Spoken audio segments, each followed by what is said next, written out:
Greetings everyone, welcome back to Blade Bias.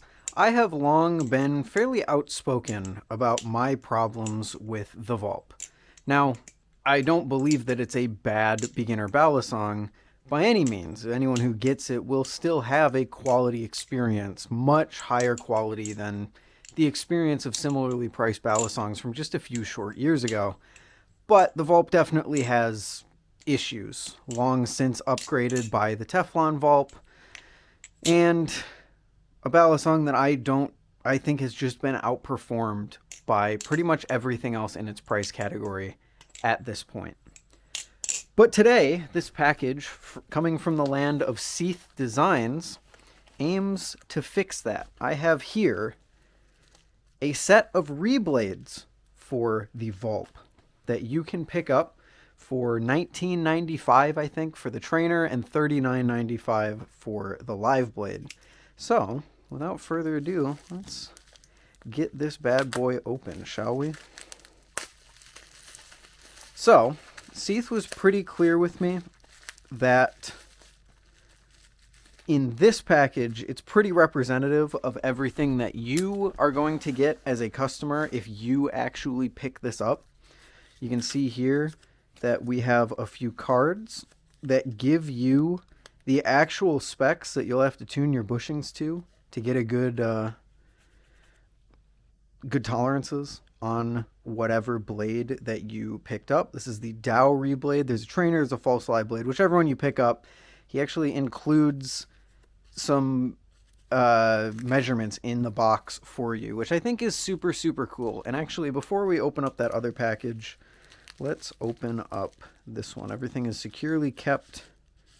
And here we have the Dow Reblade adorned with the Seeth logo at the bottom here. So to be clear, I believe the way that this works is that these two are mine to keep and mess around with as I please. And then this other thing is just a test so that I can very quickly compare back and forth, because the only Vulp that I have is this Vulp. So I wouldn't really be able to do an A-B comparison. They look pretty good. I enjoy how it kind of changes the look of the original Vulp blade while still keeping some of its core design features.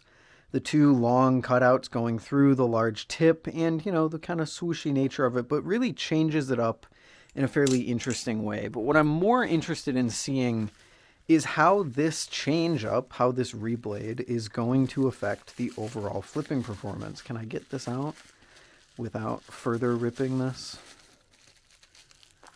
I can. And here we are. Adorned on a purple Vulp is a Damascus pattern, I believe laser etched blade. And here we have the change from the original Vulp. I'm excited. The original Vulp, to sum it up for you, is a pretty good ballad song, marred by a few weight distribution errors that mostly manifest in the Chaplin experience. The Vulp doesn't Chaplin, I wouldn't say it Chaplins abysmally, but it definitely Chaplins worse than most other things. There's a little bit of weight in the wrong place. I don't know exactly where, whether there's too much in the pivots or too little in the handles, to make it just kind of want to fly away from you at all times. And the hope is that this would fix that in some way. Let's give it a flip. There is a very pronounced ring, I'm noticing. The original Vulp does ring as well if it's tuned well. Mine, unfortunately, is not tuned well currently. I haven't tightened or lubed it in a while. So I don't think that this is entirely a unique experience to the trainer, but the Reblade trainer, sorry. The big thing that I am really curious about.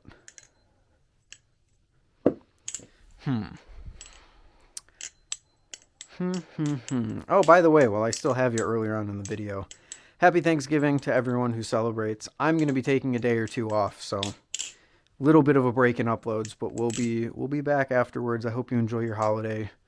And if you go shopping on Black Friday, make sure you know what prices are supposed to be so you don't get hit by a fake sale, because they are all over this year. All right. So the Dow. I don't know if it's increasing the performance of the chaplains as much as I was really hoping it would. Let me... Nope, that's not it. Where is my Teflon Vulp? Have I lost my Teflon Vulp? Oh no, there it is. The Teflon Vulp was something that just was very strange because according to Will and Brandon, they didn't make any other changes besides the Teflon coating. But I think a lot of people generally agree that the Teflon Vulp just feels so much better than the original Vulp, and I still do mostly agree with that.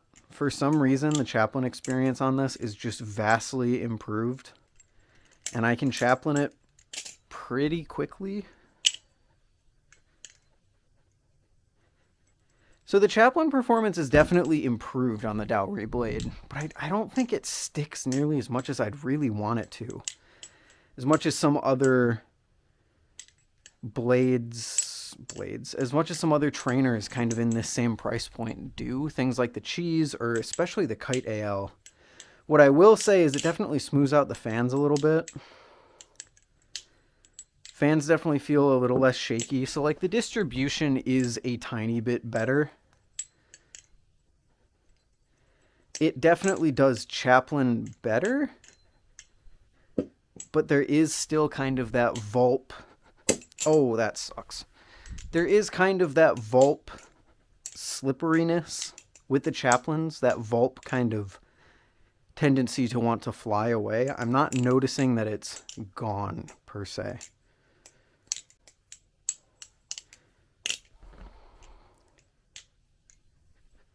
Yeah, I mean, it's definitely not gone, but it is improved a tiny bit.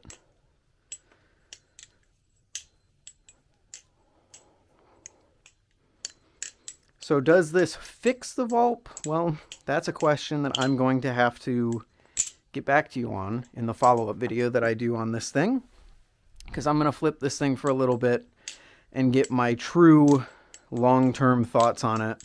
Right now, I would say it's an upgrade, but almost an upgrade that unless you're in love with this design, which the only reason for this isn't just to improve the balance, there is also a, you know, a preference if you prefer this style of blade, which I'm sure a lot of people do. But I think if you're looking for a pure upgrade, the Teflon Vulp might actually just be the more cost-effective thing to go for in terms of upgrading your Vulp. Or, I guess I shouldn't say that, because if you already have a Vulp, then the Teflon is going to not be very cost-effective. But if you don't have a Balisong yet and you're thinking, should I get a Vulp with a Reblade or a Teflon Vulp? It's another question I think I'm going to have to think about over the next few days. So I will spend some more time with it. Overall, I am impressed. In terms of the actual build quality of this, it feels very similar to the original Vulp. I'm not feeling any sharp corners. Yeah, that chaplain is not fully improved on this thing, but definitely better. Anyway, I am feeling it's a very similar quality to the original Vulp blade. Like, I'm not detecting any sharp corners or any parts where the production feels noticeably cheap, which is very impressive. And other than that, I don't think there's much I can say on first impressions. So I'd like to give a huge thank you to Seeth Designs for sending out those Reblades and sending me out a fully built unit for me to test out for the purposes of these videos. I really do appreciate it, and I want to thank the rest of you for watching this video. I hope you have a wonderful little holiday weekend here, and I will see you when I see you. Later.